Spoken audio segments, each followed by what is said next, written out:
What is going on, guys? Money Webby here, bringing you some NBA daily fantasy strategy. The NBA season is upon us now, so I figured the best way to kick it off is to give some of my thoughts on how to approach daily fantasy. This pretty much applies to every site. There's some slight differences in scoring between FanDuel and DraftKings, but I'm just kind of going over some of the thought process I go upon when I'm looking at the slates and how I break it down. A few different things I'm thinking about when I'm looking at it. I'm not going through like every single possible thing I look at, but most of the stuff, the most important things to look at. So the first thing I really want to talk about is the Vegas odds. This one's pretty obvious. To get a good feel for what games are going to be targeted and the best games to target, you got to look at the over-under. Like an example here that I got on the screen, the Warriors-Rockets, say they're playing and they have an over-under of like 231. And there's another game on the slate. You got the Grizzlies-Pelicans, over-under of 202. Obviously, there's going to be more possible DraftKings points available in that Warriors-Rockets game. And unless something weird happens, the over-under of 231 is a better game to target. But you got to consider that most people are going to be on that game, considering the circumstances. But in cash games, you kind of avoid thinking about ownership. But in GPP, you got to keep that in mind. But I'll get into that in a little bit. Another thing that you want to look at is the spreads of games, because if a team is going to be blowing out the other team, they're going to be sitting their stars down in the fourth quarter, and you're going to lose a lot of DraftKings points in that game because of that. So you don't really get the full upside in the plays. Like an example, you got the Warriors playing the Nets, probably going to be a blood. So you're going to see the guys like Kevin Durant, Steph Curry, Draymond Green, and Klay Thompson be resting up in that fourth quarter. So you got to keep that in mind. You can get some value there sometimes by going with bench players in a blowout, because they'll be getting some extra run in those games. So the spreads is another thing you really want to look at in Vegas odds. Kind of overlooked, honestly, in NBA. So keep that in mind. And another thing that's very overlooked is player props. Vegas gives you some odds on players' stats that they can get during the games.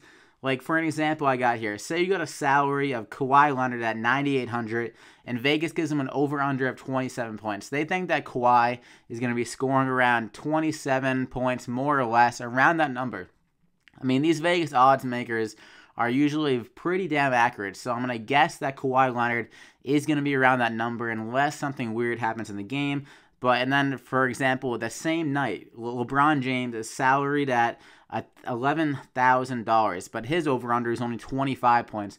Obviously, there's other variables, but just looking at that number right there, Kawhi Leonard would be the better value just by looking at player props and ignoring like rebounds and steals and all those other things. But just in that scenario, that's kind of things you can look at with player props. They also do some rebound categories and assists, so you can kind of get a feel of what the Vegas odds makers are expecting out of that player. Then you can use that those stats to compare the different salaries of the players with the player props available. So those are some things to look at for the Vegas odds. One of the best things to get a feel for every slate, and it's something that I really like to look at before I kind of break down the matchups and stuff like that. Vegas odds is the first place I go, so definitely consider that when you're looking at slates this year in the NBA. And then another thing is trends, and the main things I'm looking at, and what I mean by trends, is the minutes that the player is getting, the usage rate, like how many times they're contributing to scoring and have the ball in their hand really on the court for their team.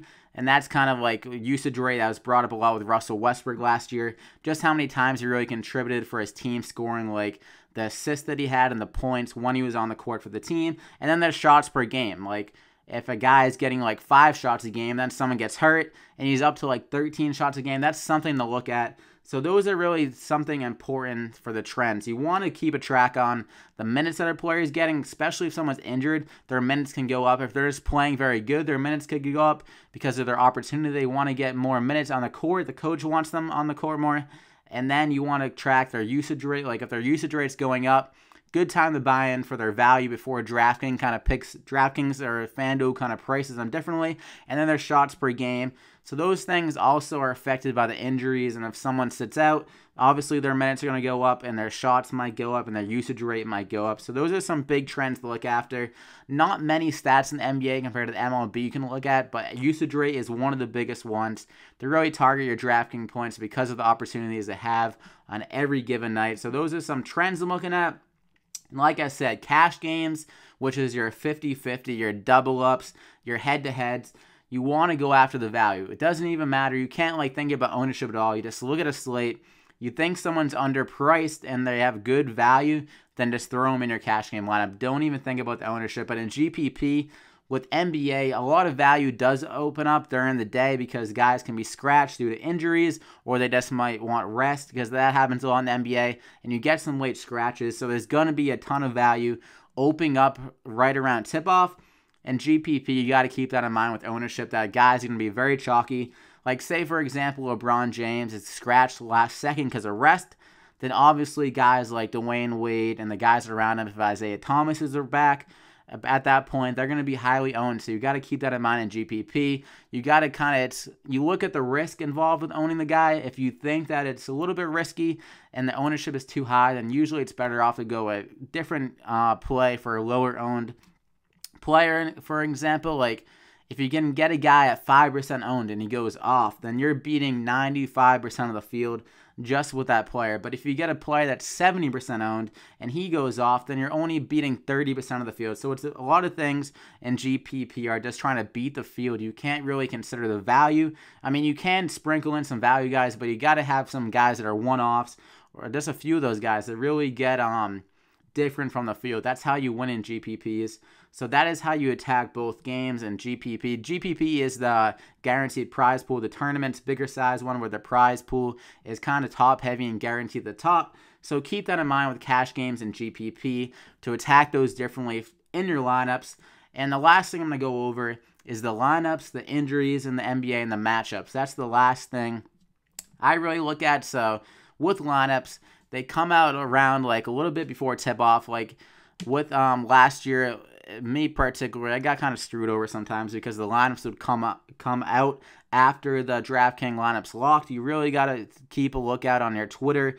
Like follow guys like Fantasy Labs, Roto Grinders, because they're the ones that tweet out the lineups right around lock time. So you really got to be on your phone with those last second scratches and switches of the lineups. So that's really how you get some value with guys getting more minutes than they were priced on DraftKings due to those late switches. And if there's any injuries, whatever, some people just like don't end up playing, then there's a lot of value with those other players stepping in and getting more minutes and more opportunities. Another thing to keep a look at is back-to-backs. Like normally with back-to-backs, players can be fatigued and not be performing the same way they normally would compared to getting a day off and really performing better than they would with that back-to-back. So that's something to consider when you're looking at players. Like if they played the day before and they traveled like across the country, then they might be a little bit down. Like you might want to fade them considering that, but other people might be considering that. Then maybe in GBP, you get them low owned and they do good.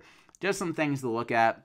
Like you got to have that mindset in GPP. You got to be thinking what people are going to do, and then sometimes you can do that opposite. Like, say Steph Curry has a back-to-back. I'm going to talk about Steph just because he's in the picture. If he has a back-to-back, if he's playing in Golden State, has a long game, plays like 40 minutes, and they have a back-to-back, they travel all the way to Boston, then people might be off him because of that back-to-back, played a lot of minutes, but it's still possible he can go off. Like, it's daily fantasy, anything that can happen, but common sense-wise, you would expect Steph to be a little bit tired, maybe a little fatigued. They are athletes, so obviously they don't get that tired. But in the trip across the country, you have that jet lag. You're going to be tired from the long game before. You'd think that he wouldn't play as good, but in GPP, you got to keep that in mind. Like, people might be off Steph. You can get him at a low ownership in a good matchup, and he could go off. So those are the kind of things you want to look at with back-to-backs. And then late scratches, like I was talking about, that's how you get the value opening up late and slates, like right before tip-off, and the matchups. You really want to look at how many fantasy points. Obviously, early in the season, you can't judge it that much because there's a lot of changes to lineups over the offseason and stuff like that. So it's hard to really judge like how many points defense is letting up to point guards or small forwards or anything like that. But you can look at the players and how good they've been on defense throughout their career and just how many points they're allowing on defense. I like to use an analytic thing on Fox Sports, but it kind of has like a defense efficiency rating or something like that. It kind of lets you know how good that player is on defense. Like, obviously, I put the picture of Steph Curry and Damian Lillard because Damian Lillard is one of the worst defenders in the league at point guard. So when you have one of those matchups, you really want to attack it with whoever's matching up on that player because they're going to go off most likely against a bad defender. So you've got to look at those matchups. Like, if, for example, if you got someone matched up on Draymond Green. He's one of the better defenders in the league. You might not want to attack that guy because he's going to have a tough matchup on Draymond Green. Like, you can attack some guys that aren't that good of rebounders, and then you can get some more rebounds from your centers and your forwards. So those are the kind of things you want to look at with matchups. And that's really all I have for you guys. So some things to consider, like you want to look at the matchups. Obviously, one of the biggest things in NBA is the value opening up late before the tip-off. That's where you get a lot of value, especially because everyone's not on their phone like 5 minutes before the tip-off. But if you are on your phone, you could get a huge payday just by being quick on your fingers. So really look at that. You got to consider the cash game. First, the GPP approach. So the value in cash games really wins you the money. And then GPP, you got to consider the ownership. Because if you're beating the field, if everyone's on LeBron James for the night, he's like 60% owned, and he has a dud, say he like rolls his ankle, you're already beating out 60% of the field just there. So keep that in mind in GPP. Then the trends, some of their bigger things, minutes. If their minutes are trending up, you want to be early before DraftKings figures it out and prices them differently. The usage rate, how much they have the ball in their hands, like how many assists they have opportunities for, how many shots they're putting up. If their shots are trending up, normally that's a great sign, and DraftKings will start pricing them higher and higher if they keep on doing that. So you got to attack that before the trends are just so big that they're on it before you are. So you want to be the first. Just keep an eye on the trends day by day. And then the Vegas odds, that's the first thing I look at. The over-unders, the spreads, and the player props. So that's really all I have for you guys. If you enjoyed the video, make sure to leave a like on the video. It really helps me out. And subscribe to the channel to get these NBA DraftKings picks every single day, especially on the big slate. I'm not sure if I'm going to be doing them every day. If like there's a 2-game slate, I might take the day off. But on the big slates, you better believe I'll be having some DraftKings picks out. My favorite plays. I did the top 5 plays every single day last year, and I did a Dollar Tree play the day. I'll probably be doing that same thing. So definitely subscribe to get that every day, and I hope you enjoyed the video, and we'll see you back here during the year.